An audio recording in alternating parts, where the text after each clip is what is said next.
You're welcome. Avatar. Thank you. And her name is pronounced Avital. Avital.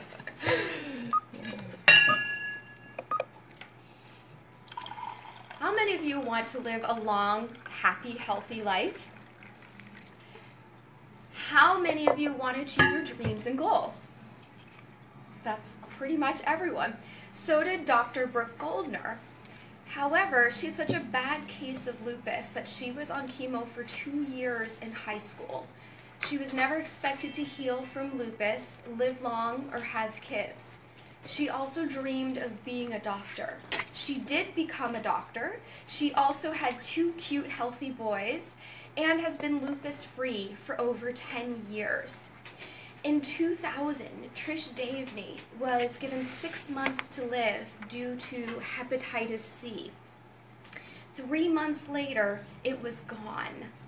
Over 10 years ago, Maureen Bell was diagnosed with stage 4 non-Hodgkin's lymphoma and given 6 to 8 weeks to live.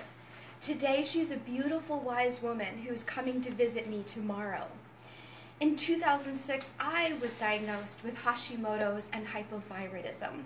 After I started meditating, the doctors took me off my medication. Sometimes life goes beyond what we would expect given the knowledge we have so far. I have interviewed over 25 health and healing experts of both East and West disciplines for my book, Healing Happens: Stories of Healing Against All Odds. These are people who have repeated these results for people with cancer, MS, bipolar, lupus, blindness, and more. I've learned many things from these interviews and thought I would share 4 key takeaways with you. Number 1, focus on your reason to live. When the force of your reason to live is stronger than the disease, it wins. Maybe you want to walk your daughter down the aisle or see your grandkids grow up. My favorite story was a woman who wanted to finish watching a soap opera series. If you knew that you could accomplish anything, that you had all of the skills, the talents, the time, and the money to accomplish anything you wanted to in 6 months, what would that be? I preface it that way purposefully because sometimes we can't even see our reason to live because maybe we don't feel we're good enough or have the skills or deserving, or maybe we've been tainted by cultural beliefs. That's why I think the second most key takeaway that I received from all of those interviews was the idea of actually not listening to everything. We know the idea, listen to your doctor, listen to your doctor.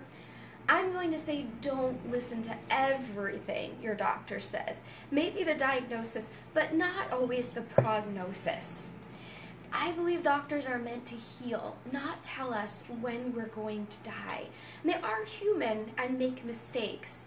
I have noticed from some research that nearly 130,000 people die a year from taking medications as prescribed. I've also come across over 150 stories of people who healed beyond the doctor's prognosis. Then there are people like Oprah Winfrey, Steven Spielberg, Dr. Seuss, Lady Gaga, Albert Einstein, Thomas Edison, Walt Disney, who were all told they were not good enough at their vocation. Yet we know what ended up happening with them, and they chose not to listen.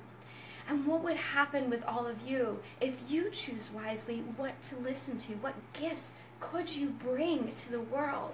So it's important to look for that open door, which brings us to the third key takeaway.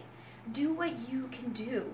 You can follow your doctor's advice. You can pop those pills. You can have the surgery to help treat the symptoms. But make sure that you are also doing the things to create wellness for yourself so that you can fully heal and be an active participant. The only change that Dr. Brooke Goldner made was her diet, and that's what all of a sudden made the lupus disappear. Trish Davney, when she was given that diet, that prognosis of 6 months to live, started playing with singing bowls for fun. 3 months later, the disease was gone. She did some research on sound healing and found amazing results with that, and has been able to do that for people all around the world. So if you want to be a world famous chef, or maybe you want to be a fluent Chinese speaker, as a chef, start with just cooking a meal for your family. As a fluent Chinese speaker, have a 5-minute conversation with your Chinese coworker. So what is that first step that you can take? And from there, be resolute in moving forward. But if you hit roadblocks, I don't think that that comes from some divine retribution that you've done anything wrong and therefore you should have this disease or challenge coming up. That's why number 4 key takeaway is to ask why this is happening. Is there a gift behind it?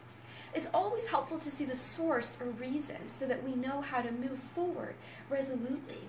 A lot of people, from the trigger of having the disease, change their work, their relationships, or their home. And we're very happy to have that trigger because the disease healed and then they had a much better life afterwards. Remember, Trish Davney got this amazing gift of sound healing that she could share with other people. When Maureen Bell was almost dead, that was when she had a shift in perspective that offered wisdom that she's been able to share with other people to help them better their lives as well. Imagine if you could achieve anything